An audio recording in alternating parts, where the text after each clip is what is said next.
Hello friends, कैसे हो? क्या हाल चाल? इसी के साथ हम आ चुके हैं अपने लेक्चर नंबर 6 की ओर। तो 6 की ओर आते आते हमने यहाँ पे ये भी चेंज कर दिया, क्या 6। तो ये हमारा लेक्चर नंबर 6 है और ये आपका फाइनल लेक्चर है। तो इसमें कृपया करके शांति बनाए रखें, अच्छे से पढ़ें। और हमने पिछले लेक्चर में, हमने प्रीवियस लेक्चर में मेल रिप्रोडक्टिव ऑर्गन खत्म कर लिया था और उसका जल्दी रिवीजन करते हैं। तो आप लोग जानते हो कि हम रिवीजन विद मोनू सर करते हैं। पहले रिवीजन विद मोनू सर। तो चलिए आपको रिवीजन देना शुरू करते हैं। तो हमने पिछले लेक्चर में पढ़ा पुबर्टी क्या होती है। तो हमने देखा पुबर्टी एक ऐसा टाइम पीरियड है जब जो ह्यूमंस हैं उनका डेवलपमेंट शुरू हो जाता है। ठीक है, एक ऐसा टाइम पीरियड जब ह्यूमन जो है, बच्चे जो है डेवलप होने लगते हैं, उनके अंदर कुछ चेंजेस दिखने लगते हैं और वो सेक्सुअली मैच्योर हो जाते हैं। इसका क्या मतलब है? मतलब जब लड़कों के अंदर स्पर्म बनने लगता है, लड़कियों का ओवा बनने लगता है, दोनों का स्पर्म और ओवा में इतनी कैपेबिलिटी आ जाती है कि वो दोनों फ्यूज करके एक चाइल्ड बर्थ कर सकते हैं, तो उसको कहा जाता है सेक्सुअल मैच्योरिटी। तो हमने इतना देख लिया सेक्सुअल मैच्योरिटी क्या है। पुबर्टी एक ऐसा टाइम पीरियड होता है जब जो बच्चे हैं वो डेवलप होने लगते हैं। हम देखें तो 8 से 14 साल की उम्र में लड़के और लड़कियां दोनों की पुबर्टी की एज होती है। इस एज में क्या होता है, बच्चों की दाढ़ी मूछें आने लगती हैं, प्यूबिक हेयर ग्रोथ होने लगता है। प्यूबिक हेयर ग्रोथ मतलब मेल रिप्रोडक्टिव पार्ट है, फीमेल रिप्रोडक्टिव पार्ट में कुछ हेयर्स ग्रो होने लगते हैं। ठीक है, मेल्स में जो लीन मसल बॉडी मास है वो बढ़ने लगता है, लड़कियों में फैट मास बढ़ने लगता है, लड़कियों की breast increase, breast size increase होने लगती है, ब्रेस्ट डेवलपमेंट जो कहा जाता है। लड़कों में देखा जाए तो उनके जो मसल्स है वो डेवलप होने लगते हैं। इस टाइप से कुछ चेंजेस ऑब्जर्व किए जाते हैं at the time of puberty. हमने पुबर्टी देख लिया। उसके बाद मेल रिप्रोडक्टिव ऑर्गन की हम बात करें तो मेल रिप्रोडक्टिव ऑर्गन कौन सा है हमारा? पेनिस। पेनिस। और male reproductive gamete, male gamete कौन सा है? स्पर्म। फीमेल गैमेट कौन सा है? ओवा। फीमेल गैमेट कहां बनता है? ओवरी में। मेल गैमेट कहां बनता है? कहां बनता है? टेस्टिस में। ठीक है, हमने मेल रिप्रोडक्टिव ऑर्गन पूरा पढ़ा था विद द डायग्राम। डायग्राम में हमने देखा कि ट्रांसपोर्ट कैसे उसका होता है, टेस्टिस, टेस्टिस से फिर कहां गया? एपिडिडाइमस। पहले हमने टेस्टिस के ही पार्ट पढ़े थे ना, दो, सेमिनिफेरस ट्यूब्यूल और लेडिक सेल्स। सेमिनिफेरस ट्यूब्यूल जो है इमेच्योर सेल्स बनाता था, एपिडिडाइमस जो है उसको मैच्योर कर देता था। ठीक है, लेडिक सेल्स जो है टेस्टोस्टेरोन लेवल बनाने, टेस्टोस्टेरोन बनाने का काम करते थे। उसके बाद हमने देखा वास्ट डिफरेंस। वास्ट डिफरेंस के बाद हमारे 3 तो आ गए, क्या 3 हमारे आ गए? Glands, prostate gland, seminiferous tubule and bulbourethral gland. उसके बाद हमारा जो सेमेन था वो तैयार हो चुका था किसके लिए? जाने के लिए दूसरे बॉडी में, यूरिथ्रा। ठीक है, इतना हमने देख लिया। अब किसका क्या काम है? टेस्टिस का काम है क्या? टेस्टोस्टेरोन बनाना और इमेच्योर सेल्स बनाना। एपिडिडाइमस का काम है इमेच्योर स्पर्म सेल को मैच्योर करना। वास्ट डिफरेंस का काम है कि एपिडिडाइमस को यूरेथ्रा तक एक जंक्शन बनाना। ठीक है, और उसके बाद प्रोस्टेट ग्लैंड का क्या काम है? कुछ अल्कलाइन बफर लाइक सब्सटेंस को रिलीज करना कि वो वजाइना के एसिडिक के सरफेस में जाके सरवाइव कर सके। अब सेमिनिफेरस ट्यूब्यूल क्या काम था? फ्रक्टोस नाम का केमिकल सब्सटेंस जो है सेमेन के अंदर डालता था जिससे उसको एनर्जी मिलती थी स्पर्म को। हमने इतना देख लिया। अब उसके बाद हमने क्या देखा? बल्बो यूरेथ्रल ग्लैंड क्या कर रहा था? बल्बो यूरेथ्रल ग्लैंड वो कुछ म्यूकस रिच सब्सटेंस जो है वो सेमेन के अंदर डाल रहा था कि यूरेथ्रा के अंदर कुछ एसिडिक सब्सटेंस है वो हार्म ना कर पाए सेमेन को। ठीक है, और उसके बाद यूरेथ्रा ने उसको होल्ड किया था और वो सेमेन को अपने अंदर, और जो पेनिस था उसने एजैकुलेशन में मदद करवाया था। तो ये हमारा खत्म हो गया। अब हम पढ़ने जा रहे हैं क्या? Female reproductive part, female reproductive organ, female reproductive organ, female reproductive organ. ठीक है, इतना हमने देख लिया। अब देखिए, अब मैं ड्राइंग एक बनाने जा रहा हूं। अब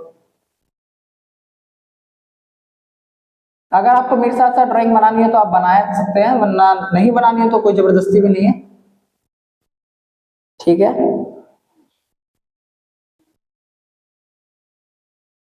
ये देखिए, ये हमारा हो गया ड्राइंग। अब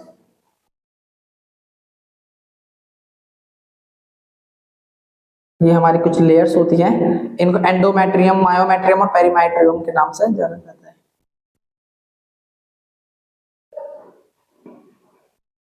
अब हम देखें तो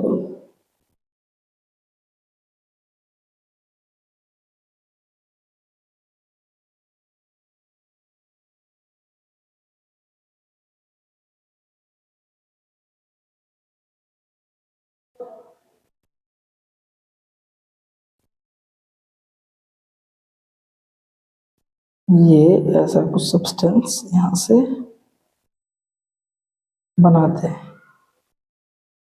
ठीक है। ये हमारा हो गया, ये बन गया, ये बन गया। अब हम इसके बारे में लिखते हैं, और कौन सी चीज हमारी क्या है। ये हमारा हो गया यूटेरस, ये जहां पे बच्चा पैदा होता है, जिसको कहा जाता है हिंदी में कोख, और ये इसको कहा जाता है क्या, ओवा, एग। इसको कहा जाता है ओविडक्ट, मतलब साइट ऑफ फर्टिलाइजेशन, जहां फर्टिलाइजेशन होता है, ओविडक्ट या फिर फैलोपियन ट्यूब। ये हमारा हो गया क्या, फैलोपियन ट्यूब, ठीक है। ये हमारे, मैंने सब लिख दिया कि ये हाँ, यहाँ पे हमारा हो गया, इसे कहते हैं वजाइना।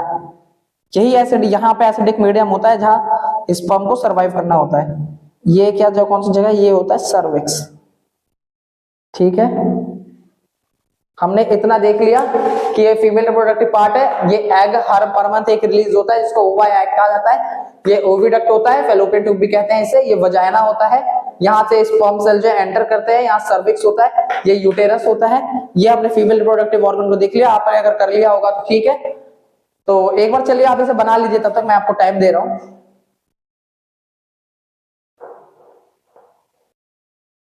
चलिए, आई होप आपने इसको बना लिया होगा। तो इसको मिटाने से पहले मैं आपको दो टर्म समझाना चाहता हूं, एक होता है ओव्यूलेशन, एक होता है इम्प्लांटेशन। ओव्यूलेशन क्या होता है, रिलीज ऑफ ओवा या egg cell to ovary is known as ovulation. मतलब जब कोई भी एग सेल या ओवा बनता है ओवरी में, ठीक है, और जब वो फिर निकलता है तो उसको कहा जाता है ओव्यूलेशन प्रोसेस को। मतलब समझ लीजिए यहाँ जो एग सेल है वो पूरी तरह से बन गया है और रिलीज हो रहा है, तो उस प्रोसेस कहेंगे ओव्यूलेशन। इम्प्लांटेशन क्या होता है, समझ लीजिए यहाँ जो है एक एग रिलीज हुआ, ठीक है, जो स्पर्म सेल था, ठीक है, हमारा ये स्पर्म सेल था यहाँ पे, इसने इसको फर्टिलाइज कर दिया, ठीक है, दोनों फर्टिलाइज हो गए, एम्ब्रियो बन गया। एम्ब्रियो जब जाके यहां पे चिपक जाता है, एंडोमेट्रियम कहा जाता है इस लेयर को, जब यहां पे जाके चिपक जाता है एम्ब्रियो, तो मैं एक अच्छी से ड्राइंग बना के बस समझ लीजिए, ये जो है एम्ब्रियो बन गया। जब ये यहां पे जाके चिपक जाएगा तो इस प्रोसेस का आता था implantation. When the growing embryo is attached to the surface of the endometrium is known as implantation, ठीक है। तो मैं इसे मिटाता हूं और हम पहले करते हैं। आपने डायग्राम बना लिया होगा, मैंने आपको दो टर्म समझा दिए, वो मैं लिखवा भी दूंगा। ये हो गया, हम आप देखिए मैं आपका लिखवाता हूं। यहाँ इसमें क्या होती है, a pair of ovaries. Ovary का पेयर होता है, पेयर मतलब जोड़ा।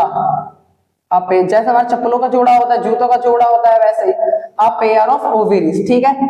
पेयर ऑफ ओवरीज में क्या होता है, एक होता है कि ओवम, इसे ओवम भी कहते हैं, ओवम, और एग सेल बनता है। और क्या होता है, और हमारा वो एस्ट्रोजन, एस्ट्रोजन और प्रोजेस्टेरॉन हार्मोन भी रिलीज होता है, प्रोजेस्टेरॉन हार्मोन, टेरॉन हार्मोन, ये दोनों हार्मोन इसमें से रिलीज होते हैं, ये दोनों ही होते हैं ना, तो एस कॉमन लगा देता हूं, हार्मोन, ठीक है। और यहाँ ओवम या एग रिलीज भी करता है ओवरीज, पेयर ऑफ ओवरीज, ठीक है, इतना हमने देख लिया। अब ओव्यूलेशन क्या होता है, ओव्यूलेशन, ओव्यूलेशन रिलीज ऑफ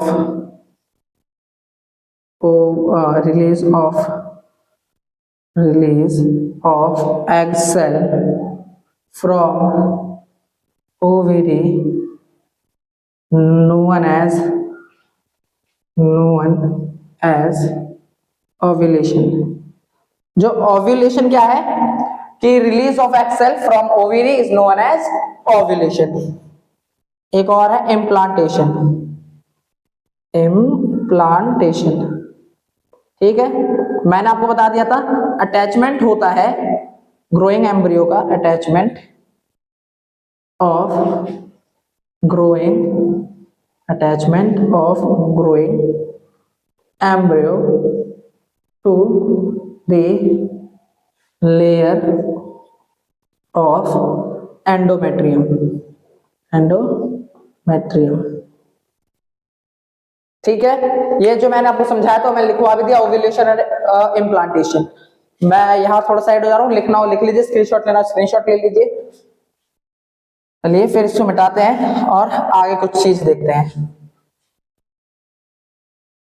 ठीक है, अब आगे हम क्या देखेंगे, मैंने यहां देखिए समझ लीजिए मैं एक रफ डायग्राम बना रहा हूं, समझ लीजिए ऐसे कुछ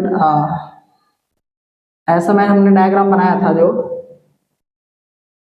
ठीक है।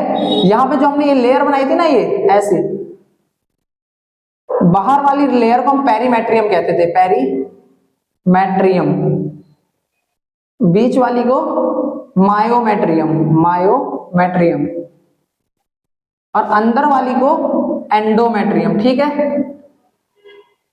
बस हमें यही समझना था। इसको अब मैं मिटा देता हूं।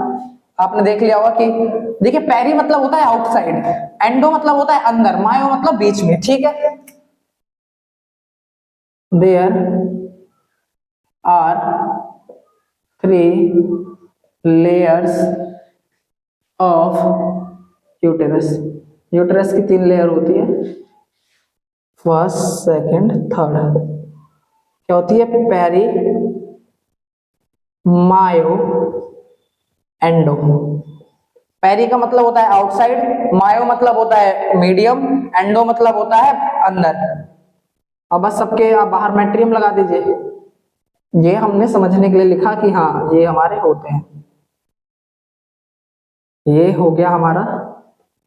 अब हम लिखते हैं एक एक करके कि कौन से ऑर्गन का क्या फंक्शन होता है। ठीक है, ओवरी, सबसे पहले हम लिखते हैं क्या, ओवरी।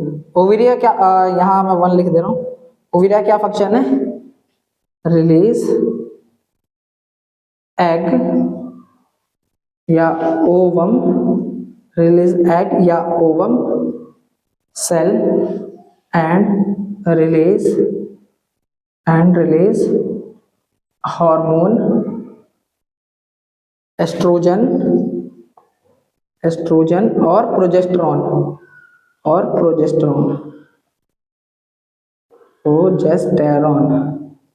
ये हो गया। अब हम दूसरा क्या लिख लेते हैं, ओवरी हमने देख लिया। ओवरी का काम क्या होता है, एग सेल या फिर जिसको ओवम सेल भी के नाम जाना जाता है उसको रिलीज करना। ठीक है, और एस्ट्रोजन और प्रोजेस्टेरॉन नाम के हार्मोन्स को रिलीज करना। ठीक है, इसका 2 काम है, एक ओवम सेल को रिलीज करेगा और एक हार्मोन्स को रिलीज करेगा। उसके बाद अब हमारा ओवरी हो गया। हम देखते हैं ओविडक्ट, जिसको फैलोपियन ट्यूब भी कहते हैं, ओविडक्ट या फिर फैलोपियन ट्यूब, फैलोपियन ट्यूब। इसमें हम देखें ओविडक्ट या फैलोपियन ट्यूब में हम क्या करते हैं, यहां हम करते हैं, लिख देते हैं कि site of fertilisation. Site of fertilisation, यहीं पे मेल गैमेट और फीमेल गैमेट आपस में मिलते हैं, साइट ऑफ फर्टिलाइजेशन। और क्या होता है, ट्रांसपोर्टेशन ऑफ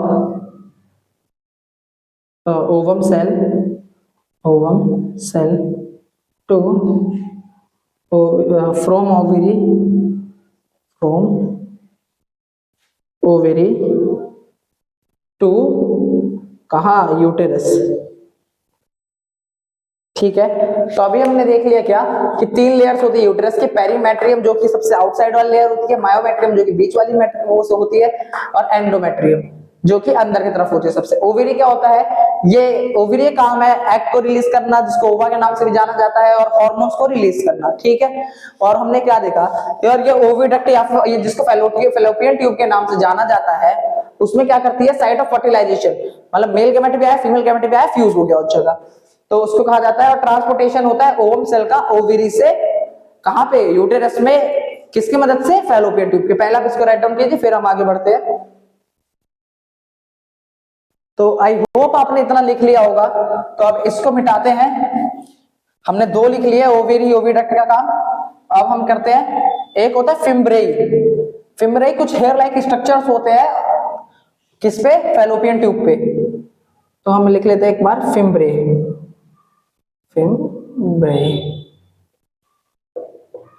फिमरे क्या है, क्या काम करता है, स्वीप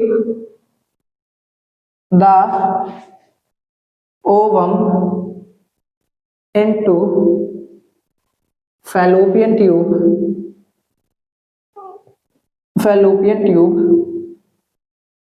to यूटेरस। मतलब जैसे कि जो हमने यहाँ ड्राइंग बनाई थी एक, ठीक है, ये जो हमने ड्राइंग बनाई थी, ठीक है, यहाँ पे ना कुछ हेयर लाइक स्ट्रक्चर्स होते हैं ऐसे ऐसे ऐसे, जो कि मदद करते हैं उसको ले जाने में, इसको कहा जाता है फिम्बरी। ठीक है, इन हेयर लाइक स्ट्रक्चर को कहा जाता है फिम्बरी। अब यहां मैं लिखता हूं चौथा क्या, यूटेरस। अब इसको में हम क्या लिखेंगे, pear shaped organ in which embryo and fetus develop, जिसके अंदर फीटस और एम्ब्रियो डेवलप होते हैं उसको कहा जाता है। ठीक है, और इन्वॉल्व इन मेंस्ट्रुएशन, मतलब जो पीरियड्स होते हैं उसमें भी इन्वॉल्व होता है, क्योंकि आप जानते हैं जो वॉल्स बनती है ब्लड की वो यहीं पे तो बनती है ना, यहाँ पे वो ब्लड की वॉल्स यहीं पे बनती है, और फिर जब जो एग फर्टिलाइज नहीं होता तो यहाँ पे निकल जाती है। ठीक है,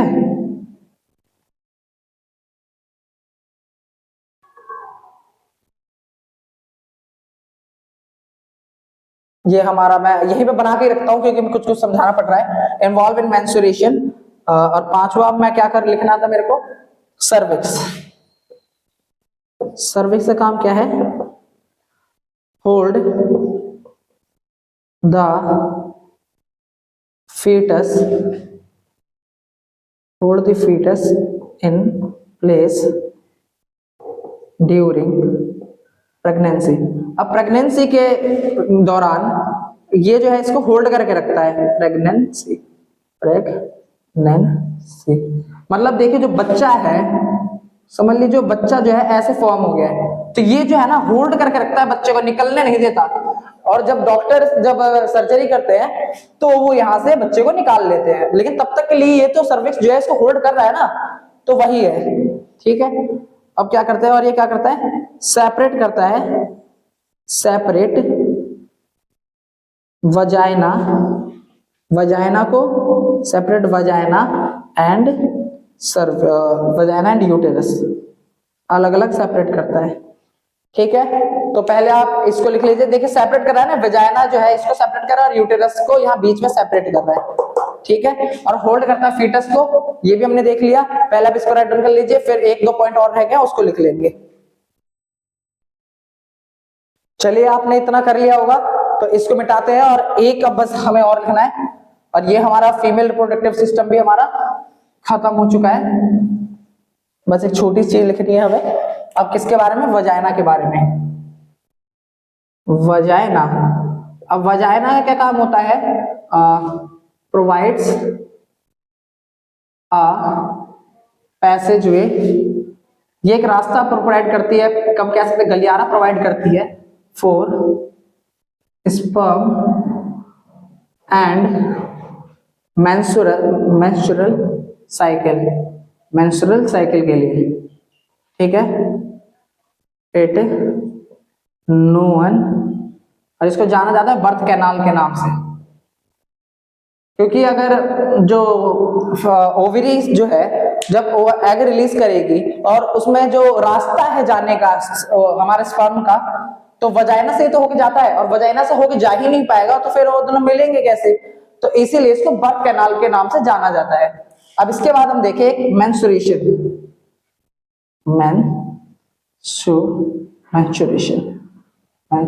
ठीक है, अब देखिए जब जो फीमेल है वो छोटी है, मतलब ये जो है गर्ल चाइल्ड है, ठीक है, सबसे पहली बार इसको मेनार्की होता है। अब देखिए मेनार्ची क्या होता है, यहां ब्रैकेट में लिख देता हूं, first time mensuration, first time mensuration at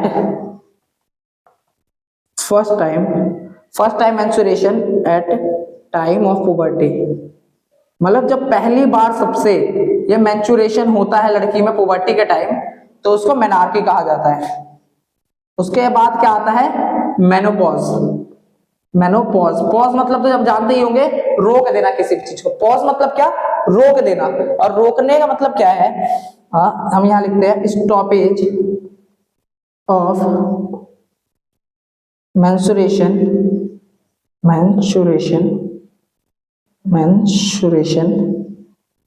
रुक जाता है mensuration, stoppage of mensuration at time of, इसमें जो है mensuration रुक जाता है at time, या फिर हम लिखे at age of 45 to 50। और इसके बाद बस हमारा आ जाती है ओल्ड एज। और इसी के साथ हमारा ये मेंस्ट्रुएशन वाला पार्ट खत्म हुआ कि जब लड़की छोटी है, फीमेल जो है छोटी है, गर्ल चाइल्ड है, तो उसको जब सबसे पहली बार मेंस्ट्रुएशन होता है at the time of puberty, तो उसको क्या कहा जाता है? उसको कहा जाता है मेनार्की। उसके बाद जब उसकी एज दिन पर दिन बढ़ती जाती है और जब वो ओल्ड एज की तरफ आती है तो एक टाइम आता है मेनोपॉज। जब वो 45 टू 50 इयर्स की हो जाती है तो उसके अंदर ओवरी जो है एग बनाना जो है स्टॉप कर देता है। तो जो उसका यूटेरस है उसमें ब्लड की वॉल्स नहीं बनती है, और इसलिए जो ब्लड की वॉल्स है वो अब बिना फर्टिलाइजेशन नहीं होता, तो वो गलती भी नहीं है, जिससे ब्लीडिंग नहीं होती, तो उसी को हम मेनोपॉज कहते हैं। और फिर बाद में ओल्ड एज आ जाती है। तो इसी के साथ हमारा मेंस्ट्रुएशन वाला पार्ट खत्म हुआ। पहले आप इसको राइट डाउन कीजिए, फिर हम नेक्स्ट टॉपिक की ओर बढ़ेंगे। तो बच्चों, अब हमारे ये फीमेल रिप्रोडक्टिव पार्ट वाला टॉपिक खत्म हो चुका है, और अब हम मेंस्ट्रुएशन वाला पार्ट भी खत्म हो चुका है। तो अब हम किस पे जाने वाले हैं? अब हम मूव करेंगे किस पे? रिप्रोडक्टिव हेल्थ पे। तो चलिए जल्दी जल्दी इसको खत्म करें, और फिर ये चैप्टर आपका खत्म हो जाएगा। तो मैं लिख दूं रिप्रोडक्टिव हेल्थ,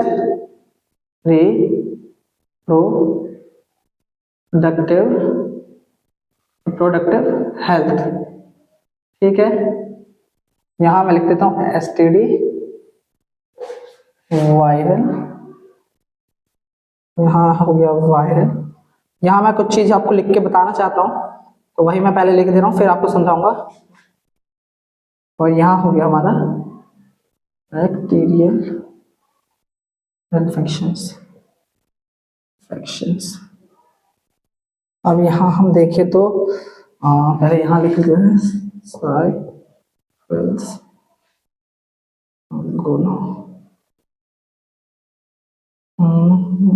ये हो गया, ये हमारा हो गया HIV, ads and watts.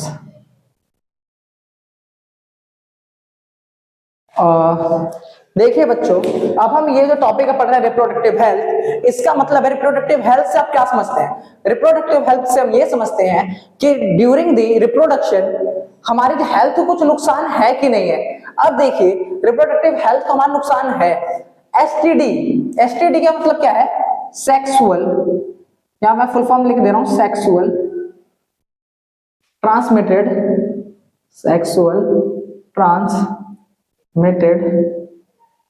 Disease, ठीक है। एसटीडी का मतलब है सेक्सुअल ट्रांसमिटेड डिजीज, मतलब जो सेक्स करते टाइम जो बीमारियां फैलती हैं, ट्रांसमिट होती हैं, मतलब एक से दूसरे के अंदर जाती है, उनको हम एसटीडी कहते हैं। एसटीडी क्या है? सेक्सुअल ट्रांसमिटेड डिजीज, मतलब at the time of sexual intercourse, जब कोई एक मेल फीमेल सेक्स कर रहे हो आपस में, और अगर मेल के रिप्रोडक्टिव ऑर्गन में कोई डिजीज हुई हो, वो फीमेल को भी हो जाएगी, मतलब मेल से फीमेल में चलेगी, और फीमेल के अगर रिप्रोडक्टिव पार्ट में कोई डिजीज हुई हो, मेल में भी हो जाएगी, ठीक है। तो उसी को हम कहते हैं एसटीडी, सेक्सुअल ट्रांसमिटेड डिजीज। अब ये दो टाइप्स के होते हैं, वायरल इन्फेक्शंस होते हैं और एक होता है बैक्टीरियल इन्फेक्शंस। मतलब बैक्टीरिया की वजह से जो इन्फेक्शंस होते हैं उनको बैक्टीरियल इन्फेक्शन कहा जाता है, और जो वायरसेस की वजह से होते हैं उनको वायरल इन्फेक्शन कहा जाता है। तो इसके हम दो एग्जांपल लेते हैं, एक होता है HIV एड्स एंड वाट्स, इसका होता है गोनोरिया एंड साइफिल्स। अगर कोई आपसे पेपर क्वेश्चन आ सकता है कि आपको बोल देगा HIV AIDS, warts, gonorrhoea and syphilis are the 4 disease state that who is the viral infection. Viral infection इनमें से कुछ दो बताओ कौन से हैं। तो आप क्या बताएंगे, HIV/AIDS and words. I hope this is clear. इतना आपको क्लियर हो गया कि रिप्रोडक्टिव हेल्थ में हम पढ़ रहे हैं और इसमें STD का मतलब है सेक्सुअल ट्रांसमिटेड डिजीज, मतलब एक दूसरे से सेक्स के दौरान जो डिजीज फैलती, बीमारियां फैलती है उनके बारे में। ये वायरल इन्फेक्शन है और बैक्टीरियल इन्फेक्शन है। वायरल इन्फेक्शन में दो आ गए हमारे, HIV/AIDS एंड वर्ड्स, और बैक्टीरियल इन्फेक्शन में आ गया गोनोरिया एंड सिफिलिस। एक बच्चा होता है कंट्रासेप्शन। कंट्रासेप्शंस, पहले मैं डेफिनेशन लिख दूं फिर आपको मैं बताता हूं। Methods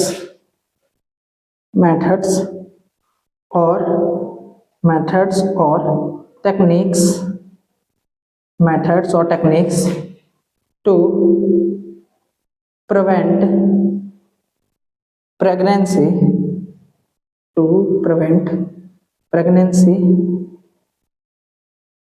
during reproduction as a sexual intercourse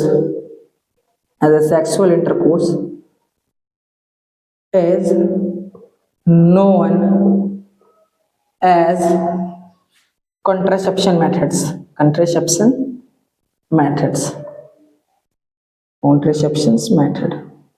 I hope आपको इतना क्लियर हो चुका होगा। क्या रिप्रोडक्टिव हेल्थ के अंदर हमने STD लिखा, अगर कोई STD लिखा बता दें क्या है, sexual transmitted disease. There are two types, एक है वायरल इन्फेक्शंस, एक है बैक्टीरियल इन्फेक्शंस।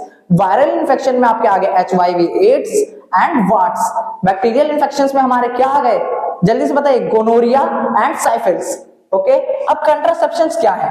कंट्रासेप्शन मेथड कुछ ऐसे मेथड है और ये इसलिए बनाए गए क्योंकि लोग चाहते थे कि वो रिप्रोडक्शन करें बट नया जो चाइल्ड है वो फॉर्म ना हो, मतलब मेल गैमेट फीमेल बॉडी के अंदर ना जा पाए और चला भी जाए तो डिस्ट्रॉय हो जाए, इसलिए कंट्रासेप्शन मेथड बनाए गए हैं। हमने क्या लिखा देखिए, कुछ ऐसे मेथड्स या टेक्निक्स, मतलब कुछ ऐसे तरीके या तकनीकी जिसके द्वारा हम रोक सकते हैं प्रेगनेंसी को, कि मेल गैमेट फीमेल बॉडी के अंदर जाएगा नहीं तो प्रेगनेंसी होगी कैसे। तो मेल गैमेट को फीमेल बॉडी के अंदर जाने के लिए, रोकने के लिए, या फिर अगर चला भी गया तो उसको वहीं पे खत्म कर देने के लिए ये कुछ तरीके बनाए गए हैं। क्या, क्योंकि रिप्रोडक्शन के टाइम पे जब वो सेक्सुअल इंटरकोर्स कर रहे हो तो उनकी प्रेगनेंसी ना हो। मतलब कंट्रासेप्शन मेथड कुछ ऐसे मेथड्स होते हैं, कुछ ऐसे तरीके होते हैं कि जब मेल और फीमेल रिप्रोडक्शन कर रहे हो, मेल और फीमेल रिप्रोडक्शन कर रहे हैं और उस सेक्सुअल इंटरकोर्स के बीच प्रेगनेंसी का कोई सवाल ही पैदा ना हो, इसलिए हम कंट्रासेप्शन मेथड यूज करते हैं। आई होप आप लोग समझ चुके होंगे। पहले आप इसको राइट डाउन कीजिए, फिर हम नेक्स्ट आगे बढ़ते हैं, ठीक है। अब एक कॉमन क्वेश्चन सबके मन में उठता है, वो कॉमन क्वेश्चन क्या है, चुपचाप मैं आपको बता रहा हूं, ठीक है, किसी और को मत बताइएगा, कि why contraception methods are adopted, मतलब जो कंट्रासेप्शन मेथड्स हैं उनको क्यों अपनाया गया, ठीक है। ये क्वेश्चन सिर्फ मैंने आपको बताया, ठीक है ना, किसी और को नहीं बताना है। अब मैं बता दे रहा हूं, चलिए यहाँ पे क्वेश्चन क्या बोला मैंने, why contraception methods are adopted, इन मेथड को क्यों अडॉप्ट किया गया। पहले क्वेश्चन एक बार लिख रहे, बना लगा मैं क्वेश्चन ही भूल गया फिर। व्हाई कंट्रासेप्शन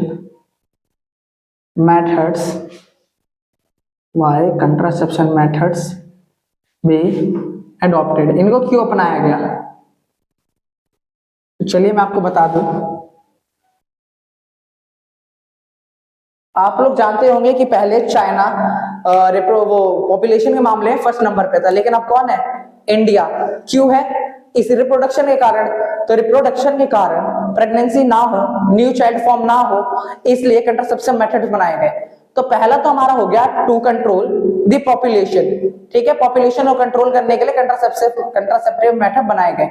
दूसरा कि अब देखिए, अगर एक माता पिता के 5 बच्चे हैं तो पांचों में बराबर ध्यान नहीं दे पाएंगे, किसी को ज्यादा प्यार करेंगे, किसी को कम करेंगे। तो इसी से ना बच्चों के मन में मनमुटाव पैदा हो जाता है कि मेरी मम्मी जो है मेरे छोटे वाले भाई को ज्यादा प्यार करती है, बड़े वाले को नहीं करती। तो इसके लिए, और फैमिली प्लान को साइज करने के लिए क्योंकि देखिए जो बोलते हैं ना कि दो बच्चे सुखी परिवार, ऐसी बात है, ठीक है। तो इसलिए कंट्रासेप्शन मेथड यूज करते हैं। और सेक्सुअल ट्रांसमिटेड डिजीज ना हो उसको प्रिवेंट करने के लिए भी हम इनका इस्तेमाल करते हैं, ठीक है। तो हम लिखते हैं to prevent the population size, to prevent the population size in country। पहला हो गया population size को, to prevent the distance between two children, to prevent the distance between two children and plan about family size। मतलब family में एक तरह से कहा जाए तो 4 लोग ही होने चाहिए, 2 बच्चे 2 माँ बाप, ठीक है। तो उसी के लिए उसके फैमिली साइज मैंने लिखा है। और फिर यहाँ पे to prevent from STD sexual transmitted disease, मतलब ट्रांसमिटेड डिजीज ना हो इसलिए भी इनका यूज किया जाता है, सेक्सुअल ट्रांसमिटेड डिजीज। अब कुछ टाइप्स होते हैं, types of contraceptive methods, types of contraceptive method, contraceptive method, ठीक है। तो यहां मैं लिख देता हूं, पहला हो गया barrier method, barrier method. Second कौन सा हो गया, केमिकल मेथड, केमिकल मेथड। अब तीसरा हो गया IUCAD method, IUCAD method.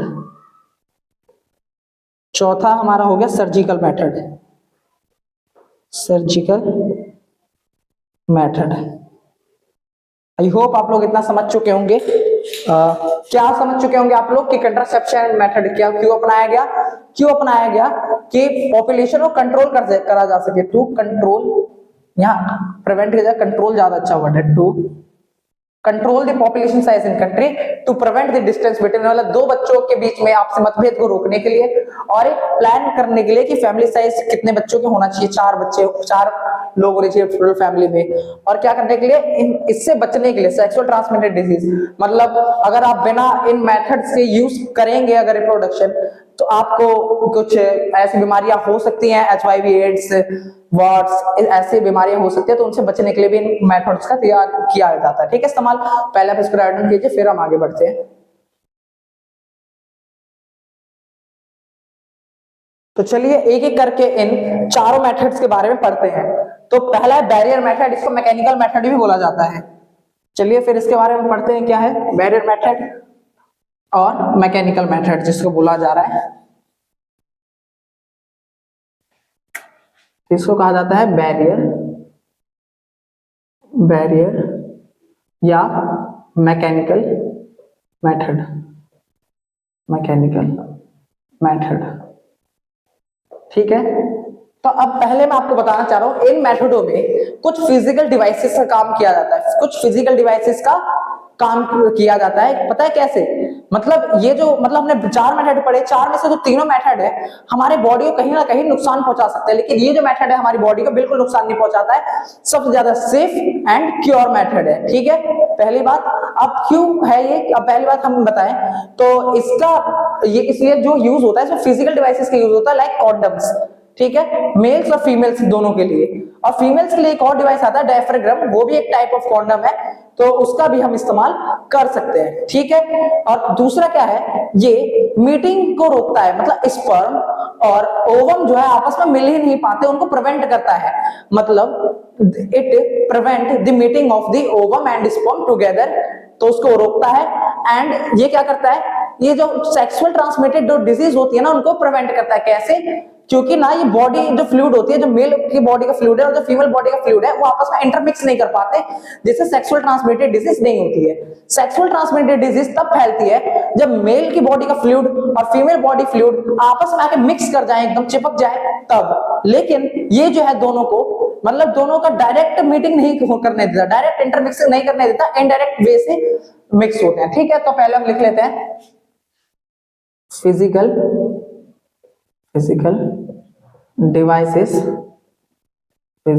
devices are used, physical devices are used like condoms for males and females and diaphragm for females are examples for physical method, और मैं फिजिकल मेथड लिख रहा हूँ, sorry, और मेथड फॉर बैरियर मेथड। ठीक है, दूसरा क्या देखें, it prevent the mating of sperm and ovum together, ये एक साथ इन दोनों की मीटिंग नहीं होने देता। टू प्रिवेंट, ये रोकता है किसको, एसटीडी को।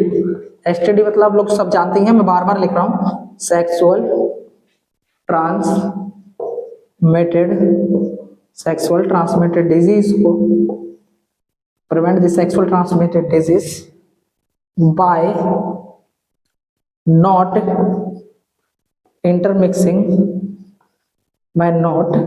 intermixing the body fluids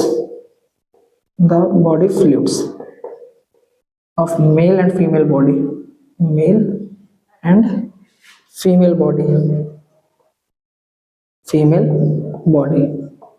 अब एक बात की जाए कि शेप की वो होता कैसे है, तो मैं आपको बताऊं कि वो कुछ इस टाइप में होता है हमारा ये जो कॉन्डम, जो फिजिकल टाइप का होता है, और इसमें कुछ ऐसे ऐसे ये रबड़ का होता है। ठीक है, इसको इस्तेमाल किया जाता है हमारे पेनिस पे, जिससे फिजिकल कांटेक्ट नहीं हो पाता, किसका, पेनिस का एंड फीमेल रिप्रोडक्टिव पार्ट का। ठीक है, तो आप इसको लिख सकते हैं, फिर हम नेक्स्ट मेथड की ओर आगे बढ़ेंगे। तो चलिए अब हम इसके बाद क्या करेंगे, केमिकल मेथड्स। आपने लिख लिया होगा इसे, तो अब हम केमिकल मेथड की ओर बढ़ते हैं। केमिकल मेथड, अब पहले मैं एक बार लिख दूंगा, फिर मैं आपको समझाऊंगा, क्योंकि अभी मेरा थोड़ा गला भी दर्द हो रहा है। तो बच्चों अब हम पढ़ रहे थे क्या, केमिकल मेथड्स। अब देखिए, these methods contains oral pills and vaginal pills। मतलब इस मेथड में क्या होता है बच्चों की, कुछ दवाइयां दी जाती हैं। ठीक है, पिल्स मतलब वही आप जानते हैं, गोली। इस मेथड में कुछ ऐसी ओरल पिल्स दी जाती है, वजाइनल पिल्स दी जाती है केमिकल मेथड से। और इसके अंदर क्या होता है, these pills contains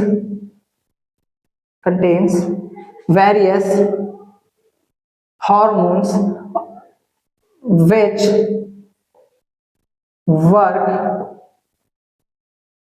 in a following way। और ये कैसे काम करती हैं, इनके अंदर जो हॉर्मोन्स है, ये क्या काम करते हैं। तो देखिए, पहली बात, इनके हॉर्मोन जो हैं किल कर देते हैं, क्या, किल स्पर्म सेल। फिर क्या करते हैं, और क्या करते हैं, प्रिवेंट, रोक देते हैं। पहले स्पर्म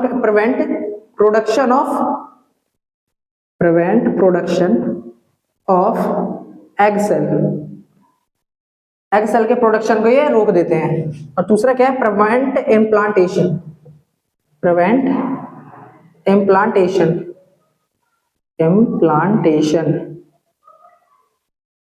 अब देखें, दिस मेथड, ये जो मेथड है, this method has various side effects.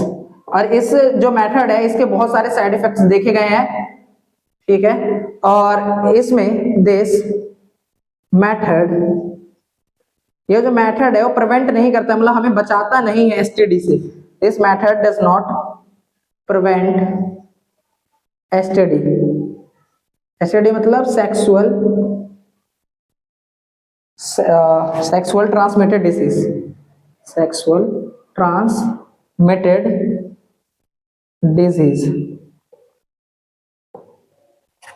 I hope आप लोगों को इतना समझ में आया होगा कि केमिकल मेथड्स में क्या होता है। केमिकल मेथड्स में कुछ ऐसी दवाइयां हमें दी जाती है जिनको ओरल पिल्स या वेजाइनल पिल्स के नाम से जाना जाता है। ये जो दवाइयां होती है इनके अंदर कुछ ऐसे हार्मोन्स होते हैं जो कि किस चीज से काम करते हैं, हमारे स्पर्म सेल को किल कर देने का, स्पर्म सेल को मार देने का, और प्रोडक्शन ही नहीं होने देते एग सेल का। मतलब फीमेल में तो पर मंथ एक एग रिलीज हो रहा है, उसको भी रोक दे रहे हैं ये लोग। और इम्प्लांटेशन को भी प्रिवेंट कर रहे हैं। इम्प्लांटेशन मैंने आपको बताया था कि जो यंग एम्ब्रियो सेल है वो एंडोमेट्रियम पे जाके चिपक जाता है और अपना न्यूट्रिशन उसी से लेता है। तो ये जो है उस एग को न्यूट्रिशन ही नहीं लेने देंगे तो बेबी प्रोड्यूस ही नहीं होगा, ठीक है। अब ये जो मेथड है इसमें दवाइयां जो खा रहे हैं, नए नए हार्मोन्स बना रहे हैं अपनी बॉडी में, इसके बहुत ज्यादा साइड इफेक्ट्स हैं और ये एसटीडी को प्रिवेंट नहीं करता। इसलिए सबसे ज्यादा सेफ तरीका हमारा बैरियर मेथड या मैकेनिकल मेथड, ये आप इसको राइट डाउन कीजिए। फिर हम नेक्स्ट मेथड की ओर बढ़ते हैं। तो चलिए अब हम नेक्स्ट क्या पढ़ेंगे, आईयूसीएडी मेथड्स। आईयूसीएडी मेथड्स क्या होते हैं मैं आपको बताता हूं। पहले हम इसको मिटाते हैं जल्दी। अब हमारे आईयूसीएडी मेथड्स क्या होते हैं, आईयूसीएडी एस मेथड। पहले मैं आपको फुल फॉर्म बता दूं आईयूसीएडी की, intra uterine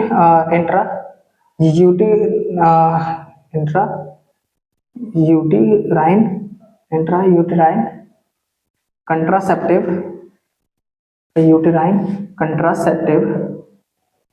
method, intra contraceptive disease, ठीक है। आईयूसीडी का फुल फॉर्म ये है, इंट्रा कंट्रासेप्टिव मेथड। अब इसमें क्या होता है, these contain some T-shaped devices in a uterus and work in a following ways।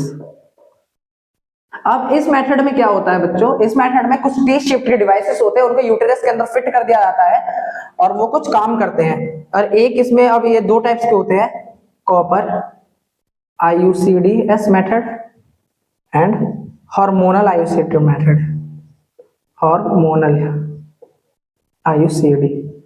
अब देखिए इसमें क्या होता है, कॉपर आईयूसीडी मेथड, ये क्या करता है, release some amount of copper in a uterus and work as follows. अभी वर्क कैसे करता है ये बताया गया है यहाँ नीचे। पहला क्या करता है, स्पर्माइसाइडल स्पर्म्स को किल कर देता है, प्रिवेंट रोक देता है रीचिंग ऑफ स्पर्म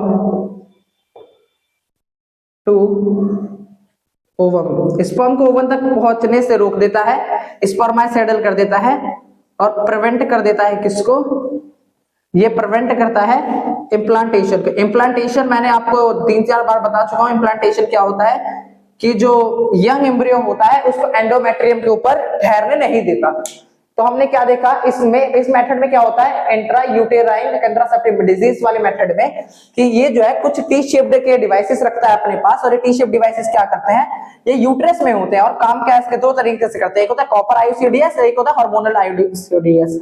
अब कॉपर वाला क्या करता है, release some amount of copper, ये कुछ कॉपर का अमाउंट रिलीज करता है जब ये यूटेरस के अंदर होता है, और वो क्या काम करता है, spermicidal prevent reaching of sperm to ovum, sperm को ओवम तक पहुंचने ही नहीं देते, और तीसरा ये लोग क्या करते हैं, प्रिवेंट इम्प्लांटेशन, इम्प्लांटेशन ही नहीं होने देते। अब बात की जाए हार्मोनल आईयूसीडी की, क्या होता है, रिलीजेस सम हार्मोन, ये कुछ हार्मोन रिलीज करता है, इन विच releases some hormone in which they prevent किस चीज को करते हैं, formulation of eggs। ठीक है, तो ये हमारा ये वाला मेथड हो चुका है। आईयूसीडी मेथड फुल फॉर्म क्या है, intra uterine contraceptive disease method. अब इस मेथड में क्या होता है, कुछ टी शेप्ड के मटेरियल्स होते हैं जिसको यूटेरस में फिट कर दिया जाता है, और वो कैसे काम करते हैं, उनके दो तरीके होते हैं, एक होता है कॉपर आईयूसीडी, एक होता है हार्मोनल आईयूसीडी। कॉपर जो है, कॉपर वाला क्या करता है, कुछ सम अमाउंट में कॉपर रिलीज करता रहता है यूटेरस के अंदर, और जब वो रिलीज होता रहेगा तो जब हमारे स्पर्म आता है उसमें, तो स्पर्म को मार देता है, और स्पर्म को फिर पहुंचने ही नहीं देता ओवम में, और इम्प्लांटेशन भी नहीं हो पाता फिर। अब हार्मोनल में क्या है, ये रिलीज जब कुछ हार्मोन करता है जो कि एग्स को बनने ही नहीं देते। तो ये हमारा हो गया आईयूसीडी मेथड, आप इसको पहले लिख लीजिए, फिर हम आगे बढ़ते हैं। आई होप आपने इसको लिख लिया होगा। तो चलिए इसको मैं मिटा रहा हूं, और अब हम सर्जिकल मेथड की ओर बढ़ते हैं। ठीक है, तो हम सर्जिकल मेथड की ओर बढ़ते हैं।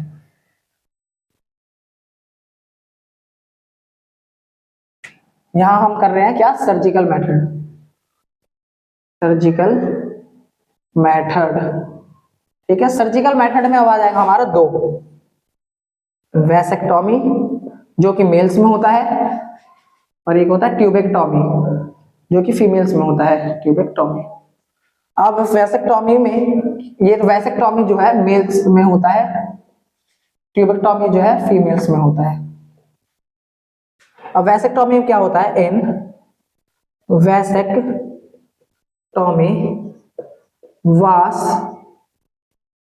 was difference is cut and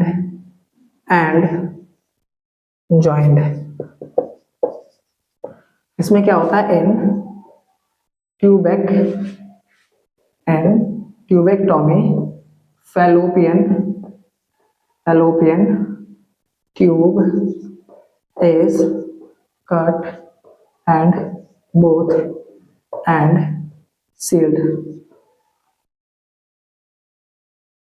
अब मैं आपको बताऊं कि सर्जिकल मेथड में मेल्स के लिए अलग होता है सर्जरी, और फीमेल्स के लिए अलग होती है। मेल के लिए जो होता है उसको कहते हैं वैसेक्टोमी, जो फीमेल्स के लिए होता है उसे कहते हैं ट्यूबेक्टोमी। मेल्स में आप जानते हैं कि वास्ट डिफरेंस है, वो स्पर्म को एपिडाइमिस से लेके यूरेथ्रा तक ले जाने का काम करता है। ठीक है, अब बताइए, जो स्पर्म जो है एपिडाइमिस से अगर यूरेथ्रा तक पहुंचेगा ही नहीं, फीमेल बॉडी के अंदर फिर जाएगा ही नहीं, इसलिए इसमें वास्ट डिफरेंस को ही कट कर दिया जाता है, उस रास्ते को ही तोड़ दिया जाता है जहां से स्पर्म जो है ट्रेवल करता था। ठीक है, तो ये यूरेथ्रा से निकल ही नहीं पाएगा। और ट्यूबेक्टोमी में क्या होता है, जो फैलोपियन ट्यूब होता है, जो एग ओवरी से रिलीज होकर फैलोपियन ट्यूब में आ रहा था और वहां पे फर्टिलाइज हो रहा था, फैलोपियन ट्यूब पे ही काट दिया, यहां भी वो रास्ता ही तोड़ दिया जहां पे लोग आया जाया करते थे, मतलब ओवम आया जाया करते थे।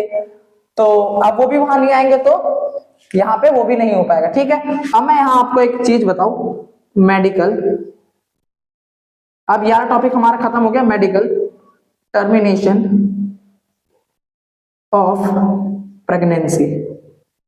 ये हमारा एक टॉपिक है, medical termination of pregnancy, pregnancy. ठीक है, मेडिकल टर्मिनेशन ऑफ प्रेगनेंसी, इसको एमटीपी कहा जाता है। इसमें क्या होता है, इसमें हमारा होता है फीमेल फिटिसाइज कर दिया जाता है, फीमेल को, फीमेल फिटिसाइज मतलब क्या है, होता है इसमें killing of female fetus, killing of female fetus before birth। मतलब अब एमटीपी में क्या होता है, एमटी का पहली बात फुल फॉर्म है medical termination of pregnancy.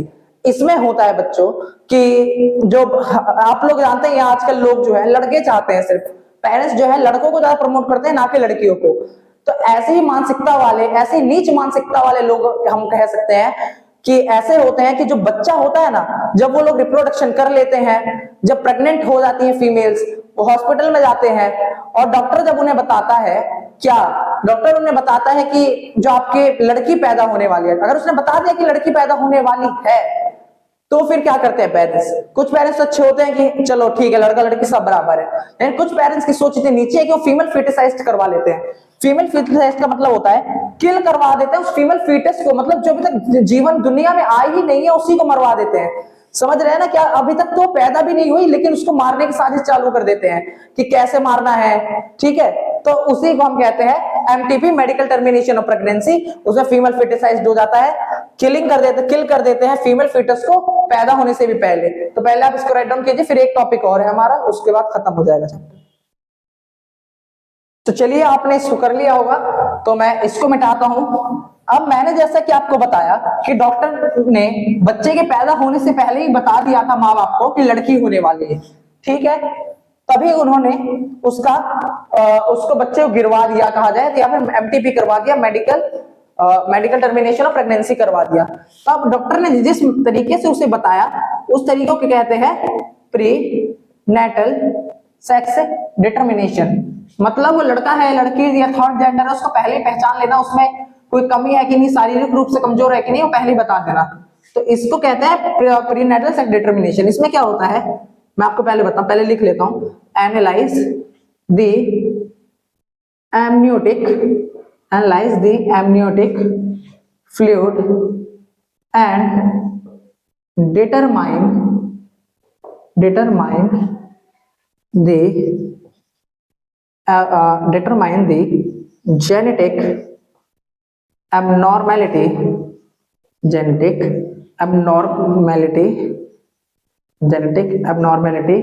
and do sex determination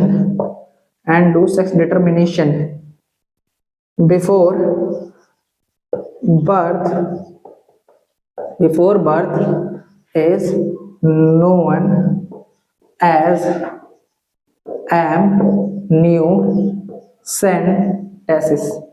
amniocentesis। I hope this is clear. जैसे कि मैंने आपको पहले बताया था एमटीपी क्या होता है, मेडिकल टर्मिनेशन ऑफ प्रेगनेंसी। उसमें क्या होता है कि जो गर्ल चाइल्ड होती है उसके पैदा होने से पहले डॉक्टर बता देता है कि वो गर्ल है। तो जिस तरीके से डॉक्टर उसे बताता है कि वो गर्ल है उसके माँ बाप को, और वो लोग मेडिकल टर्मिनेशन ऑफ प्रेगनेंसी करवा लेते हैं लड़की का, ठीक है। तो अब देखिए जैसे कि मैं आपको बताऊं कि समझ लीजिए ये जो है शैल है, इसके अंदर बच्चा है, ठीक है। तो ऐसे मैं आपको थोड़ा ड्राइंग करके दिखाऊं। समझ लीजिए हमारा छोटू मोटू सा बच्चा है, ठीक है। अब देखिए ये जिस शेल में है ना, यहां पे होता है एमनियोटिक फ्लूइड। इसी फ्लूइड पे रिसर्च करके जो डॉक्टर होते हैं उसको एनालाइज करते हैं और उसकी जेनेटिक एब्नॉर्मैलिटी, वो लड़का है या लड़की, थर्ड जेंडर है, उसमें कुछ कमी है कि नहीं, उसके बोन्स वीक है, ये सब जो है माँ बाप को पहले ही बता देते हैं, जिससे वो पहले ही सेक्स डिटर्मिनेशन कर लेते हैं, सेक्स को पहचान लेते हैं पहले ही कि बच्चे को, ठीक है। तो और फिर इसी प्रोसेस को कहते हैं एमनियोसेंटेसिस इसलिए कहते हैं क्योंकि इसमें एमनियोटिक फ्लूइड का स्टडी करने के बाद ये सेक्स डिटर्मिनेशन कर पाते हैं। तो इसी के साथ ये चैप्टर आपका खत्म हुआ। सो थैंक यू सो मच हमारे साथ यहाँ तक बने रहने के लिए, हमारे साथ ये पूरा चैप्टर खत्म करने के लिए, समझने के लिए, और तैयार रहिए अपने एग्जाम को फोड़ने के लिए। अभी आप लोग अगर कमेंट करेंगे तो हम आपके लिए बनाएंगे रिवीजन लेक्चर्स वन शॉट। बस आप हमारा साथ देते रहिए, सपोर्ट करते रहिए, और हम लोग कुछ नहीं चाहते हैं, बस आप हमारे लिए पढ़ते रहिए। लाइक करिए ना करिए, सब्सक्राइब करिए ना करिए, बस पढ़ते रहिए, हंसते रहिए। तब तक के लिए बाय बाय। हम नए लेक्चर बनाते रहेंगे आपके लिए। So thank you so much, bye bye.